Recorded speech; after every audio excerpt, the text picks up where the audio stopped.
Hello. Today we'll be discussing the aesthetics and technical aspects of podcast recording, how to capture great sound. Remember that Design Lab uses the CAT model.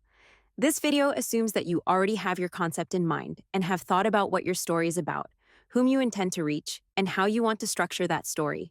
With that, let's talk about sound design. Now let's start with aesthetic principles to help you create a strong sound design. The word aesthetic means what makes something look good to people.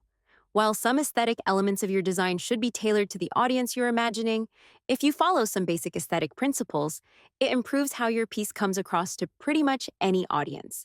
So, what does sound design do? Sound design sets the mood, tone, and atmosphere of your piece. Sound design cues the audience to create mental images. It helps you tell a story, beginning, middle, and end, while also punctuating select points. What kinds of sound might you have in your video? Primarily, this includes narrations, sound effects, and music. Let's start with narration and dialogue. Think of narration as the foundation of your sound design. It's the main sound that drives the story forward. This is your independent sound-only script recording, where you're guiding the audience through the narrative.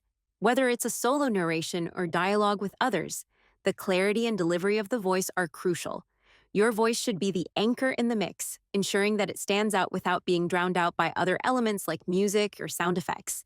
It's the key to engaging your audience and making sure they connect with the message you're delivering. So it is very important to have a clean audio of your narration. The speaker's voice, whether it's your own or the voice of someone else, must be clearly audible.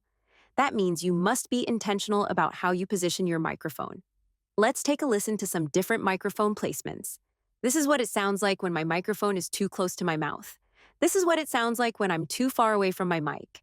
Additionally, this is what it sounds like when I'm inconsistent with my distance from the mic. You might want to be closer to the mic in some cases versus wanting to pick up ambient sound in others. If you're in a recording studio or on a call with your interviewee, you'll likely want to be closer to the mic. If you're out in public or on the scene, you might position your mic to pick up ambient sounds to set the scene or capture faraway voices. So, when you get a mic, you might be tempted to get right up against the it. But keeping a few inches of space reduces pops and clicks and mouth noises, and will get you more consistent sound. Having some sort of pop filter is ideal. Some setups have them automatically built in, but you can also make your own. There are lots of pop filter DIY videos online. This one shows a piece of nylon stretched in an embroidery hoop. This isn't essential, but it will make your sound more professional and reduce your editing time, since you'll have fewer pops to edit out of the final sound. For ease of listening, you'll also want to eliminate interfering sounds and ensure that your sound quality is consistent between takes. That might mean asking a family member or roommate to turn off the TV in the next room, for at least until you're done recording. Or if you have your fan or your heater off during the first take, you don't want to turn it on during the second. Try not to switch positions in the room or switch microphones between takes as well. Listeners can pick up on those subtle, or not so subtle changes. Let's talk about an example. The number one issue for amateur sound recordists is not listening for potentially destructing or damaging sounds. Here we have a picture of the terrace. Visually, it's a great setting. In terms of audio, what unwanted sounds might you pick up if you're interviewing here? Wind, electronic buzzing, echoes are just a few types of noises that you want to be aware of. Once the background noise is recorded, it is impossible to fully eliminate it in editing. You don't want to ruin all your hard work by recording an interview on the terrace, for example, and playing it back later, only to hear that every other word is covered up by the wind whipping past the microphone.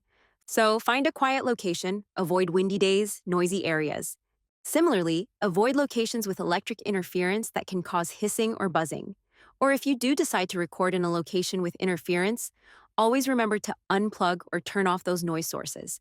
For example, fridges are notorious culprits for this kind of annoying noise, as they will roar up really loud humming and then go quiet and then turn on again and make a lot of inconsistent noise. You'll want to turn off things like air conditioners or noisy heating units, etc. You don't want to have the ding of a microwave in the background. Make your recording unusable.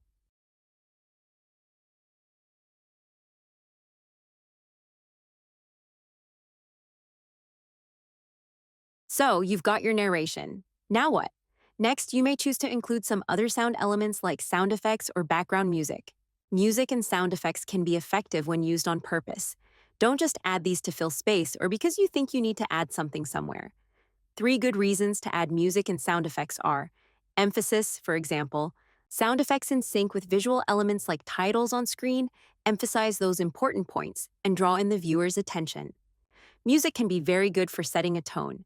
Is this part of your video funny, or sad, or thoughtful? Music can cue your audience to interpret your meaning more effectively. Music and sound effects can also assist in continuity. So, for example, if you're editing from your first main point to your second main point, the content might shift pretty drastically, so you can use the same track of music to bridge these moments. Or conversely, use the same sound effect to punctuate that you're moving on to the next point.